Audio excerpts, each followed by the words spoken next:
Hello everyone, good afternoon. So I joined Coral 3.5 years ago, and we had about 2,000 kind of social media fans at that stage, and today we have over 500,000. But what's less important is how many fans we have, and actually what's more important is the fact that we're using social media to reach our customers, that they're seeing our content and that they're engaging with our brand. And as a result of the interactions that they're having with us on the channels, they're actually showing a greater propensity to like our brand, to have a preference for our brand, and to purchase more frequently and more often. I absolutely love this image, and you know, if you think about, you know, I was on the train coming up here this morning, and basically replace all of the newspapers with mobile phones, tablets and laptops, and essentially you're really looking at the same picture. And what I'm really wanting to say here is that social media, people that have always consumed media in a social way, new technology hasn't exactly changed the way that we consume things, it's just the speed and the way in which we do it, which is very different. Ultimately, the bigger the conversation about your brand, the more likely it is that someone will visit your website, download your mobile app, or go into one of your shops. And that's certainly something that we're seeing, and everything that we're trying to do on social media is about creating conversations about our brand. Social media users by their nature want to interact. It's an informal environment, and people don't like it if you market to them in an overly obtrusive way. We've definitely found that we have to balance content with marketing and sales-led messages, and that's how we're achieving sort of our success, really. Ultimately, though, basic marketing principles still apply, and you know, we really are thinking about the who, the what, and the how, and understand, it does sound like a cliche, but putting the customer at the heart of what you do and knowing your customer really well is ultimately what's going to help you deliver a successful social media strategy. So what I think is really exciting about social media and some of the ways that people are consuming media differently is this idea of dual screening, and the fact that what we're seeing is that a lot of people are now obviously watching TV and are on kind of other media, so be that probably more likely a mobile and a tablet. And for a brand like Coral, who are wanting to talk to people when they're watching live sports, this is a huge opportunity that we've really embraced and jumped into. This is a result from a consumer panel by the media agency Cara. They say that 33% of UK adults are commenting on TV about what they are watching, and that's known as media meshing. There's two types of kind of dual screening behaviour that you see. Media meshing is when you're on social media commenting about what you're actually watching. And then media stacking is when you're on a laptop, on a mobile phone, on a tablet, not commenting about what you're watching, but also watching TV. And this is a huge opportunity for brands, not just sports marketing brands, but many others, particularly if you are a brand who perhaps can't necessarily afford kind of TV on your media planning schedule. Social media is a way for you to connect with your audience if you can identify the types of TV programs that they might want to be watching, and that's a really big opportunity. So here is an example of how we might do this at Coral. So we do find that it's a lot easier to join conversations that are already taking place than it is to create our own conversation. So for example, the iPhone 6, when it launched, it was massively trending, and this is a piece of content that my community managers put out. It was absolutely huge. I mean, it got international pickup and a lot of brand sentiment, but ultimately what was the most important thing is that people within our target audience were really kind of interacting with this. I think we got over 6,000 retweets, so pretty good. And then sort of a more recent example of how we might react to something in a moment is obviously Harry Redknapp resigning a few days ago. This is a story that's relevant to us because we bet on that market. So, you know, we basically react to that, and that's moment marketing. And the idea that people are dual screening and the idea of Twitter and being able as a brand to react in moments is something that I think is really, really exciting. The most important thing, of course, is that you are brand relevant. I'm not sure if anyone's seen this, but you will probably all be aware of the Kim Kardashian break the internet kind of moment. And this is an excellent example by the Met Museum in America. I think they really sort of did this very successfully. They obviously have nothing to do with Kim Kardashian or anything that you might relate, but they really kind of jumped onto that break the internet trend in a way that was relevant to their brand, that was humorous, and this is a very successful way of how a brand can do moment marketing. What we definitely find is that Twitter do win the real-time war. Particularly, this is something that we've been seeing through since the World Cup. I mean, the organic reach on Facebook has definitely declined. This is a case study from Snickers. They put these two pieces of content out at the same time, once on Facebook and once on Twitter. And obviously the Twitter one did get a much bigger reaction. This was around the Suarez bike incident, and that was kind of a massive talking point. So again, a way that they jumped onto that to get some really big brand reach for themselves. We actually also found this with the Manchester United image that I showed you a few slides ago. Obviously, not everyone has the opportunity to set up their team in a way that they can react to moments. You know, I have a team of 3 people, and they work kind of a shift pattern, and they're always updating our communities because that's how important it is to our brand. But not everyone does have the luxury of doing that. There is a problem when you kind of schedule content, and you know, I'm not sure if anyone's aware of this example, but obviously this was a post that went out on Facebook from Joan Rivers after she had died, promoting the iPhone 6, and that's just, you know, something that you really need to be aware of. If you are talking to people on social media, you have to understand that they are actually in the moment, and you have to frame your communications in such a way that kind of suits that, because it will otherwise get picked up, and obviously you will get a lot of negative publicity. So in terms of kind of the lessons, we definitely find from a Coral perspective that it's much easier to join conversations that are already taking place. We don't have massive budgets, and when something's already trending, or when there's a sports event that everyone's already on social media talking about, we can really extend our brand reach by joining that conversation rather than creating our own one. Definitely, if you are going to be marketing in moments, make sure that you're applying brand relevancy. And we do find that obviously peak TV viewing as well as commute times are key times to talk to people.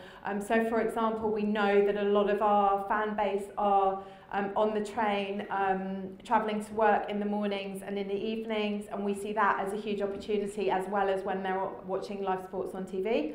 And superfans are actually a cost-effective way for brands to get some reach. So if you perhaps, as I said, perhaps if you can't afford kind of TV advertising on your schedule, but you can identify a TV program that your customers might have some affinity to, you will probably be able to identify some superfans who could act as a brand endorser, or you could run some kind of campaign with them.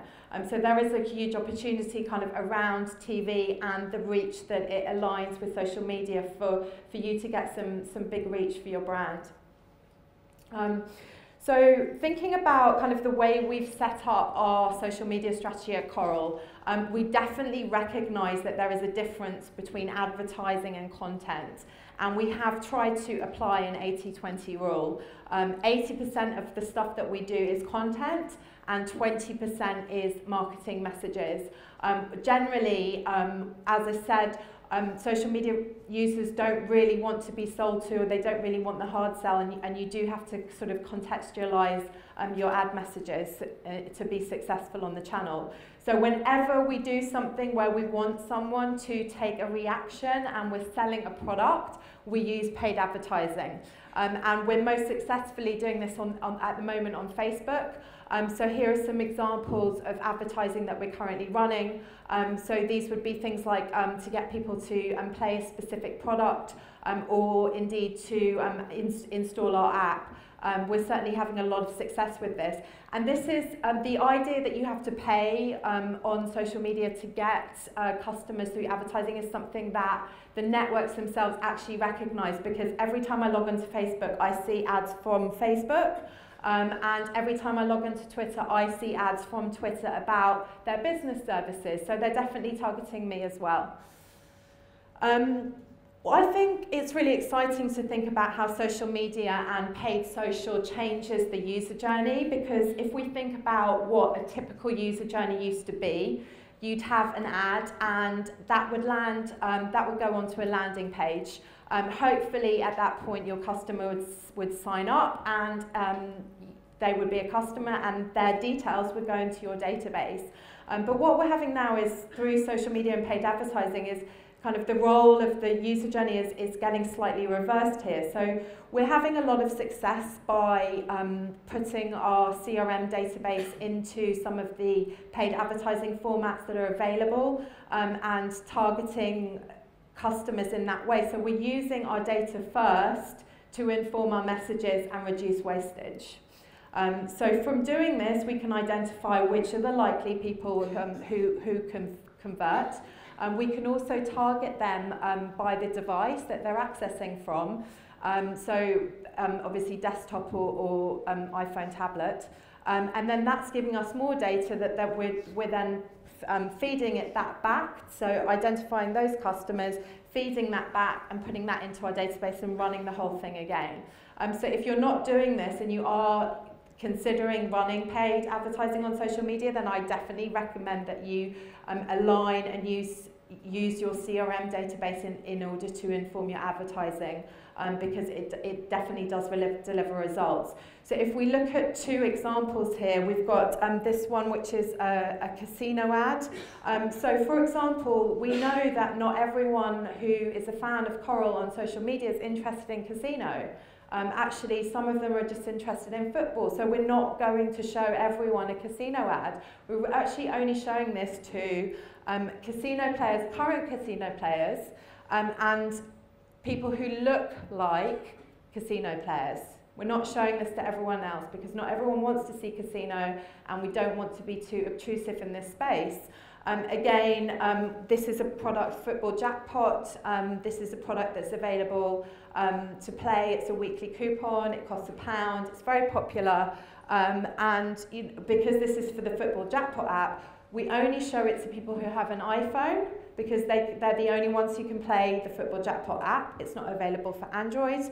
And then anyone who's active last 30 days as a football betting customer. So we're really targeting our ads to people who they are only relevant to. We're not interested in other people, because we recognise that by doing this, we're not being intrusive in the space, and also we're much more likely to convert, and we are delivering really good results from doing this. One thing that I think is really important to think about, and I know Andy touched on it earlier, is the idea about kind of it being a two-way conversation. The biggest difference between social media advertising and other advertising is the fact that people do comment on the post that you're promoting, and you do need to moderate them, you do need to answer questions about customer service, you need to make sure that you've fully integrated your customer service kind of offering into your pages or your Twitter feed. So if we look at Facebook, we're definitely seeing that on an organic level, we're just not achieving the sorts of interactions that that we do versus paid, and actually that we're getting very good results from video at the moment. This idea of using our CRM database to target customers is definitely delivering much better results for us. So since we started doing this, we've got more people betting with Coral more regularly. and we've got more people betting with us on a mobile phone or tablet. So in terms of the quick lessons there, because I will run out of time otherwise, definitely apply the 80-20 rule. I mean, don't go onto social media and just try to sell and market products all the time. You've got to create some sort of conversation. If you're not doing it already, make sure that you are using your CRM database for any paid advertising that you're running. It really does reduce wastage and deliver results. If we think about a fan is a carrier of your content. So ultimately you want to recruit fans who are going to talk about your brand, hopefully in a positive way. And they are the ones who are going to get your message out there by sharing or retweeting or liking a piece of content that you put in the space. So therefore it's really important to know your customer. And to develop content that is very much targeted at what they want and what they like. And we've really done a very big deep dive into who our social media target audience are. We run a survey every 3 months on social media, and we ask them about preferences and habits and things like that, and we tailor all of our messages accordingly. We understand what are their other media consumption habits. We also use our Mosaic database to basically target them as fans.